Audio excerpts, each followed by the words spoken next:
Good morning, this is Nigel Farage bringing you the latest edition of Phone Farage on LBC. I'm going to be here for the next 30 minutes taking your calls, and this is your chance to put any questions you want to me, and I'll do my best to answer.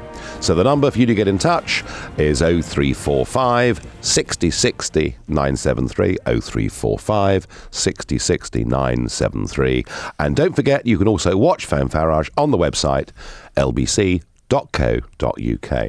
So straight to the first caller, and it is Jeff in Putney. Good morning. Morning, Nigel. Instead of talking about immigration, where the prospects are horrific, I thought perhaps we might discuss the financial aspects belonging to the EU. And I don't think it's properly highlighted. I mean, we've got to start from the premise that this country is, frankly, irretrievably bust. And I'd just like to start by setting out the deficits that listeners understand. We've got two deficits to worry about. One is the budget, and one is the accumulated debt. Unless we make a surplus on the budget, we can't reduce the accumulated debt. So obviously, if we defer reducing that, the debt gets bigger and bigger. But when we look at what we can economise on, cutting down the police, libraries, all that sort of thing, we should be looking at our contribution to the EU. Because I don't know what we're going to pay in this year, 19 billion, of which 11 billion is surplus, and 11 billion is going towards countries, and I've got nothing but admiration for Poland, for instance, towards building wonderful roads and town centres and that sort of thing, which, frankly, is dead money. Yeah, no, I remember when Tony Blair was president in office of the European Council back at the end of 2005, in a speech to him, I said, why should British taxpayers subsidise a new underground system in Warsaw when, frankly, the London Underground, is sort of rather third world in itself. Jeff, the big point you make, I have to say, if you asked me what was my biggest frustration from the general election, it was the leaders' debates, where I was on with Cameron and the others, and when Dave said, we've been prudent, we're in control, the nation's finances are safe with us, and then we went to Ed and everybody else who said, oh, no, we must spend more, and I said, what planet are we all on? Does nobody realise that this government that claims to be prudent, far from being, vicious, cutting, nasty, they've doubled the national debt in the space of 5 years. And still, Jeff, no one has really got a handle on this. Our annual deficit is still running at about 80 billion sterling a year. Our accumulated national debt is now about 1.5 trillion.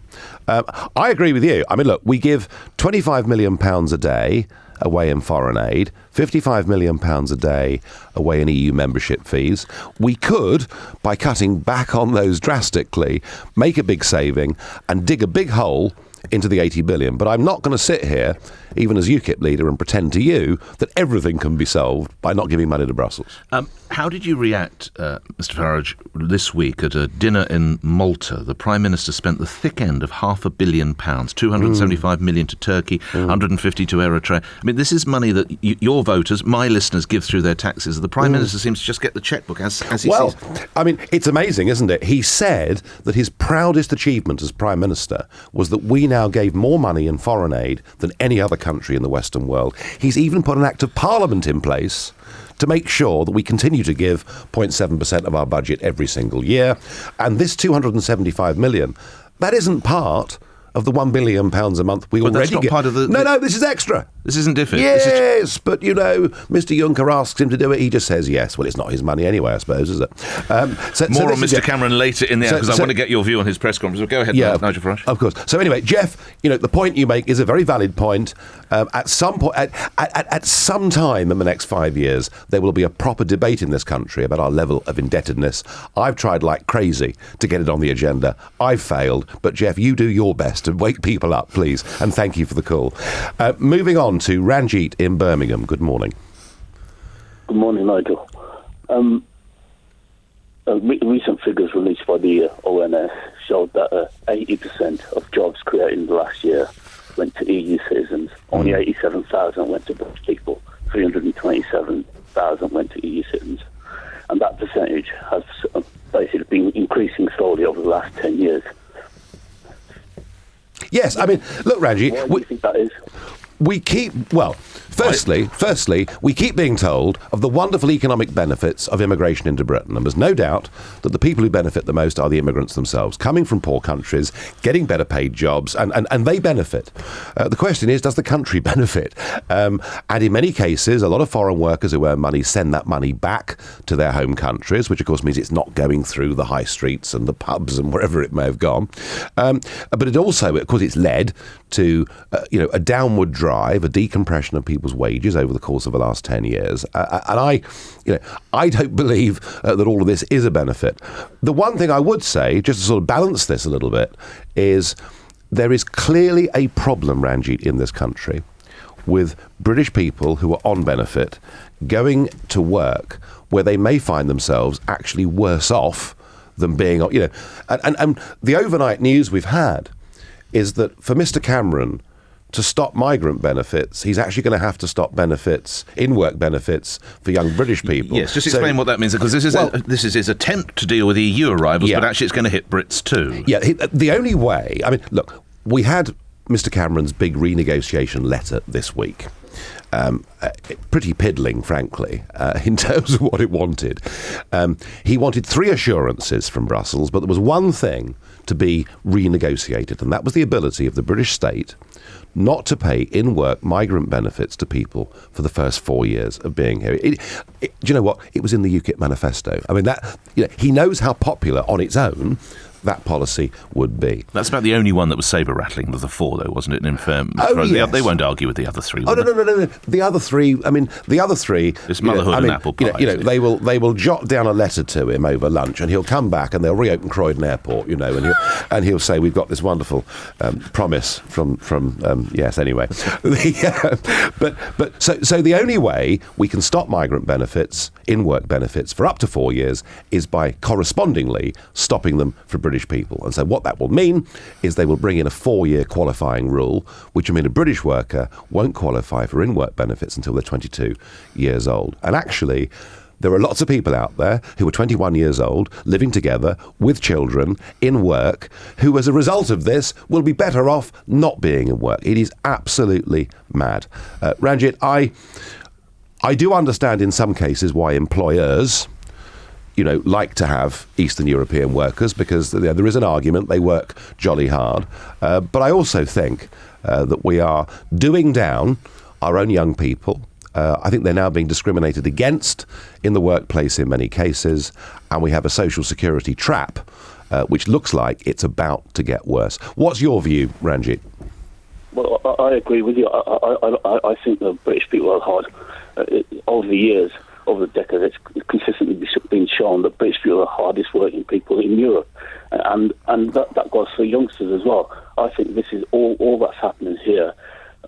There's a huge democratic deficit here, isn't there, Nigel? Because the British people vote for a government, they go for 5 years of austerity, thinking that things will get better for them, chances of jobs will increase, and then they find that actually their chances of getting a job after all that effort, all those tax credits, they're getting poorer and poorer, people at the bottom end getting poorer and poorer, and then they find that they have a much lower chance of getting a job now. 87,000 jobs in a year, or about 200,000 jobs over 2 years after all that austerity for British people. Imagine what the odds of a British person getting a job are now. It's ridiculous, all that happening. Well, I think EU citizens are inviting their friends over, which I would do as well if I was in this look, let's not. You're right, actually, with the tone of that. Let's not blame the EU workers. They're just trying to better their lives. Let's blame the British government for not giving our own people a better chance in life. If you were a building contractor, Mr. Farage, and you had to get some lads or girls on a building site hulking bricks around, would you go for Brits? Would you go for Poles? Would you go for Eastern Europeans? Who would you go for? Well, of course, now you've asked me a question here where I could get myself in terrible trouble. So if I was to say to you that I would like to discriminate, gosh, that's a bit of an awful word, isn't it, in favour of British people, I might find myself in terrible trouble under it. You can't do that sort of thing. After all, we're all Europeans now, aren't we? Look, what we do know, Nick, is a lot of big companies want cheap migrant labour because they want to drive down their costs. And one of the arguments that you'll hear from Lord Rose and Mandelson and whoever else is on the stay in the EU side, one of the arguments you'll hear is there is an economic benefit to the country as a whole by keeping wages low. I don't actually believe that to be true. But you know something? Even if it was, so what? There are some things that are more important than GDP figures and growth figures and money, and that is about the state, the cohesion and the happiness of our society as a whole. And that, I think, has been the biggest price of open-door immigration to limitless cheap migrant labour over the last decade. Earlier this week, the Prime Minister told us, Mr Farage, we're moving into the formal part of the renegotiation. he made it sound almost like a NASA countdown. Here we go, 10. What did he mean?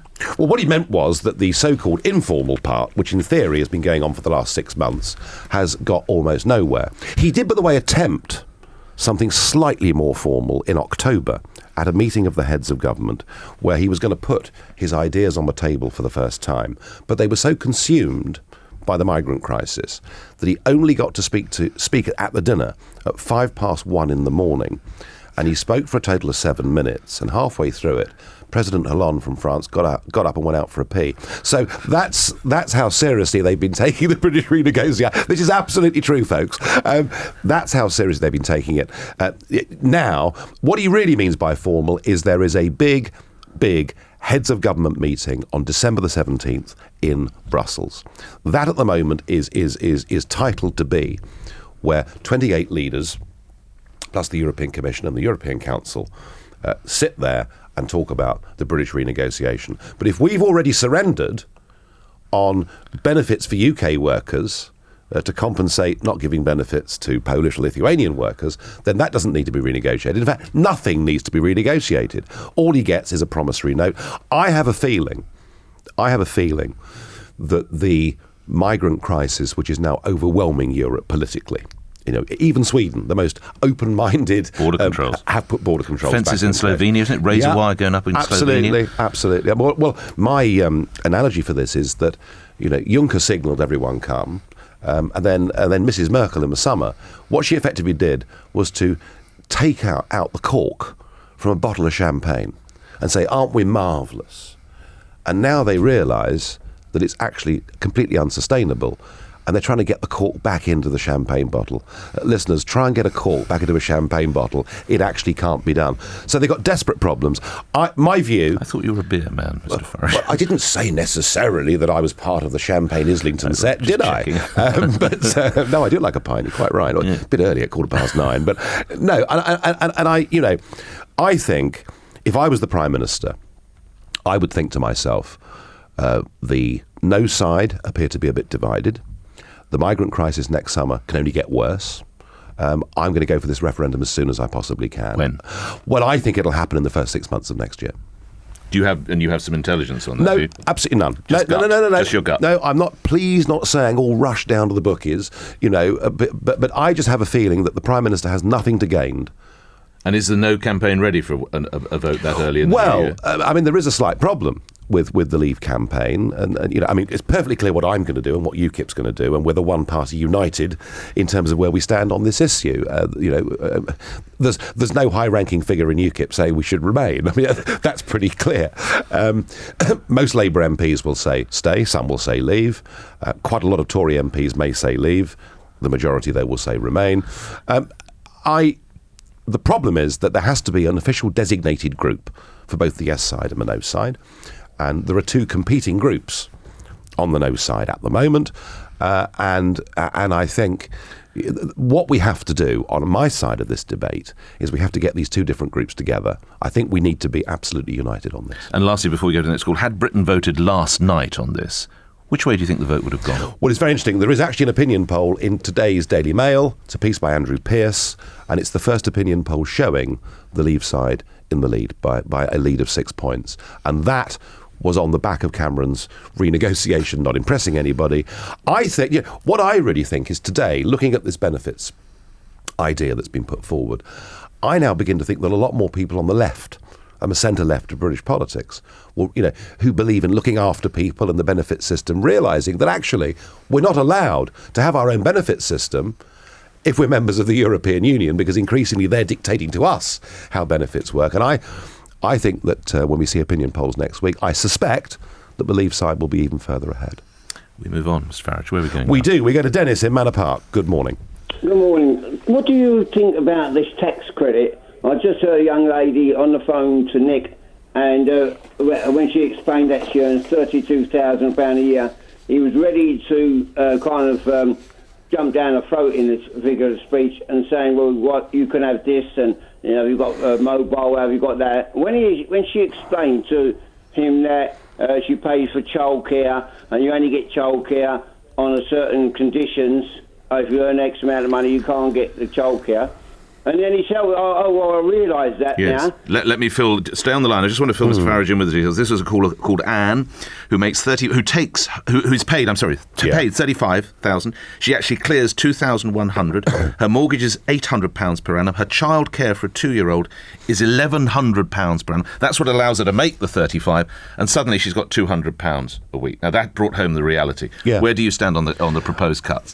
The people that have suffered worst in Britain over the course of the last decade are those on low and medium salaries who've seen their costs of living in all directions go up and their incomes be depressed by the factors that we talked about earlier on in this programme. I mean, look, if the government wants to shift the burden from tax credits to increased salaries with an increased minimum wage / living wage, that's fine by me. But it's the way they phased it in that is so cynical. That means good people who are working will be worse off. And I support, Nick, the Frank Field idea. Yes. Frank Field, who I think is one of the most independently minded members of Parliament. He happens to be Labour, but that's not even relevant. And he said, if you're going to do this, make sure that one is phased simultaneously with the other. And I support that, Dennis. And I think that to effectively be seen to attack those that are working hard and struggling to make ends meet is absolutely crazy. Quick response from you, Dennis, before we move on. Thanks for that. I appreciate that. I just wanted to know that how much, if you was more in power, what would you do? Would you go against this? Well, what I would do, Dennis, is I would stop the uncontrolled migrant flow of labour coming in from Europe to help sort of market forces, to help get wages up a little bit. But I certainly would not want to kick those at the lower paid end of the scale and the medium paid end of the scale. That would be wrong. It's wrong with tax credits, and it looks like, from what we're being told overnight, that as a means of dealing with EU migrant benefits, we're further going to kick young British workers. So I think we're getting this wrong. We move on. We do. We go up to Cumbria to speak to Trevor. Hello, Mr. Farage. Good morning. I'd like to you to expand on Paul Nuttall's comment last night on the NHS. He said that your policy is to privatise. No, he didn't. Yes, he did. No, he didn't. Go on. Oh, yes, he did. Oh, no, he didn't. It's nearly Christmas, isn't it? Pantomime season. I'm sorry, I watched the programme. He said, when somebody said to him, do you believe in privatisation? He said, oh, yes. No, what he's... So, you know... Okay, all right. Okay, fine. Right, there are two things to say here. Number one is he did comment that it was a Labour government that was privatising it. And indeed, let's just get our facts straight here. The people that did effectively privatise the National Health Service or begin that process were the Blair government during those years. And they privatised a much bigger chunk of the National Health Service than the last coalition government. They're the facts. What Nuttall did say last night was this, that in many areas, through their procurement procedures for drugs, the National Health Service, on the advice of NICE, was actually paying very much top dollar for a lot of drugs. And he felt that maybe we should sort of cut the bureaucrats out of this and get a businessman in charge to try and get us better value for money by buying our drugs on the free market. I think procurement is a very different thing, Trevor, to privatising aspects of the National Health Service. I hope that's clear. Quick response from you, Trevor. Okay, well, that's fair enough. But what is your policy? Do you believe the National Health should stay as it is? Then? Do you know, we believe in the National Health Service and not the International Health Service. That's what we believe in. And once again, I was pilloried for this during the general election, and I'm sorry. But it's there to treat British people. It is not there to treat Uncle Tom Cobley and all from across the world. Health tourism alone is costing the National Health Service about £2 billion. But the NHS, Trevor, and we haven't got time for it now, the NHS has a major, major problem. and that is the population of this country keeps going through the roof, and we frankly haven't got the facilities to deal with a population expanding as quickly as it is. And to those who say we wouldn't have an NHS without the people who've come to this country to be our doctors, our nurses, our clinicians and everything else, how would I would say shame on us for not training more nurses and doctors and not making sure that people who have been trained actually have to give a few years back in this country before being allowed to go abroad. And I would also say if people want to come here on work permits and work as doctors or nurses, that's great. But actually, my point is, what is the National Health Service for? We've lost sight of it, in my opinion. While we're on the health service, quick one here. Email from Benjamin in Amt Hill, which, as I recall, I think is in Bedfordshire. Does Nigel Farage support the junior doctors in their strike action? No. Why not, Mr. No, Farage? I don't. I think that they are behaving in an extremely militant way. The fact is that doctors... we've talked this morning about all the groups in society over the last 10 years who've had a bad deal. Doctors, over the last 15 years, fully qualified doctors, have had one of the best deals. They literally had Gordon Brown over a barrel. A lot of them now are paid a lot of money. Junior doctors? Junior doctors do have to work hard. Of course they do. Some of them making 26 when they start out. Yeah, and some of them making quite a lot more. And I don't think this is straightforward at all. I think there are examples of junior doctors who are paid quite poorly. There are other examples of junior doctors being paid quite well. I don't think, given generally how well paid a qualified doctor is once they've been through those few years, I don't think there's going to be much public sympathy with the strike. They say patient safety will be put at risk by Jeremy Hunt's actions. They're going to be tired. They're going to be exhausted. They're going to be making possible wrong decisions. But then you'll always hear that argument, won't you, from somebody in the health service who is looking for a better deal. I don't at the moment feel a huge wave of sympathy for the idea that our junior doctors, who are en route to being some of the best paid people in society, are threatening a strike. I don't like the look of it. All right. And we go on to Sade in Shoreditch. Good morning. Hello, good morning, Nigel. Hi. What do you think about schools interfering in sending letters home to parents saying that their children may be overweight? These are the so-called fat letters sent to the parents of children who are overweight and are not helping combat and obesity and should be stopped. Mr. Farage, this came from the Royal Society for Public Health earlier this week. They say parents don't find the information useful and only half knew even why their children were being weighed. Well, I mean, now let's just get this right. If the parent isn't aware that their son or daughter is overweight, I suggest that a letter isn't going to make much difference anyway, is it? Look, I don't know. I do believe Sade in education on this, and I have to say, I am far from being a health freak myself, but there's a particular can of ginger beer that I buy. And when I'm going fishing or travelling, I normally have a can of it in the car, and I enjoy drinking it. And I was genuinely shocked when I found out that brand had the equivalent of 12 teaspoonfuls of sugar in that one can of ginger beer. And I'm buying a little bit less of it. That's an example how education, can make people do things better. I just have another feeling about this, Sade, when you talk about schools. I would love to be criticised for this and told I'm wrong, but from what I can see, a lot of schools do not encourage competitive team sport in the way that perhaps they should.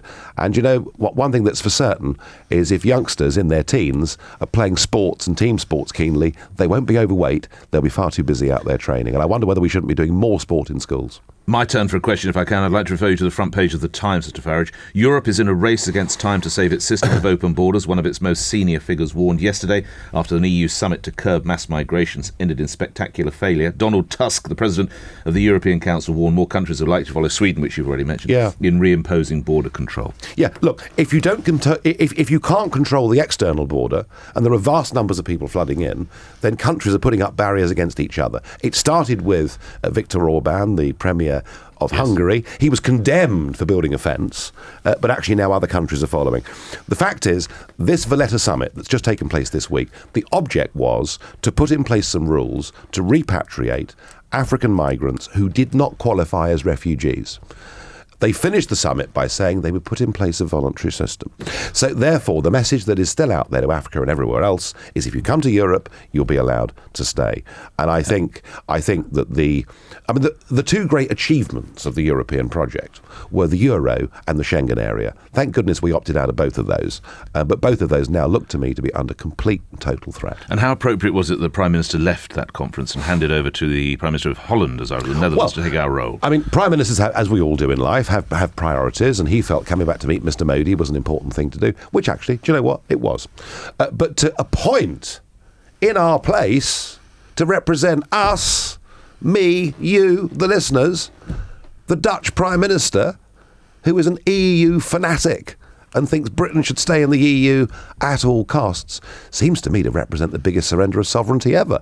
Not only now are we a minority on the European Council, we're now allowing foreign countries to represent us. Is Donald Tusk the sort of man you could do business with or want to have a pint in a pub with? What sort of bloke is he, Mr. Farage? Mr. Tusk, I do find... Is it Tusk? I do apologise. Tusk, I think it is. Right. Yeah, I don't think he likes me very much. He criticised Poles that left his country for higher salaries elsewhere and then resigned as Prime Minister and became President of the European Council, multiplying his salary fivefold. I did point this out to him once, and we're not exactly great mates. Having said that, the head of the European Commission, Mr. Juncker, with whom I disagree politically enormously, but I find rather engaging and rather charming. It's a funny thing. People often assume who are outside politics that if you disagree on policy, that you absolutely must hate each other. And yet, to be in a green room chatting to Ken Clarke, as long as we don't discuss Europe, I find him quite charming. So it's a funny old game. Time for one more, I think, if we're swift. Yes. Yeah, Carl in Plaistow. Good morning, Carl. Plasto is pronounced. Plastow. Monsieur Farage. Good morning, Senor Ferrari as well. Hello. So, got to be a quick one. We've got about a minute, Carl. What's your question for Nigel Farage? Monsieur Farage says to the point that the European Union was formed in the wake of 2 world wars fought on European soil. We have now had peace in Europe except for non-union members. We have now had peace in Europe for 70 years because of the Union. No. Does Mr. Farage wish to return to the separatism of the first half of the 20th century with the resulting conflict? No, Carl. After the First World War and the Second World War, we saw the League of Nations formed, we saw the United Nations formed, we saw NATO formed, which I suspect in the case of Europe is rather more important. The European Union hasn't kept the peace for 70 years. It was only actually invented in 1992 and called the European Union.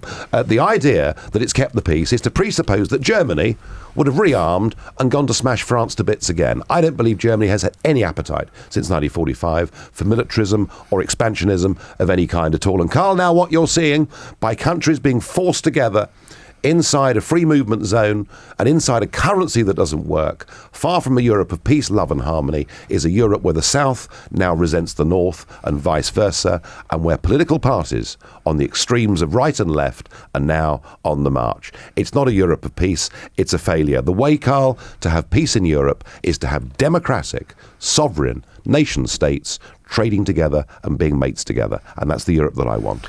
You've been listening to Phone Farage here on LBC. Nigel Farage, thank you for your time. Where we will just have one lane each way. Where is the provision if a truck breaks down? Well, we've done exhaustive modelling of what happens on those roads, and we are confident that they will be resilient. Whatever if a truck breaks down, that you can do as much modelling as you like. You can't help but scaffolding truck breaks down.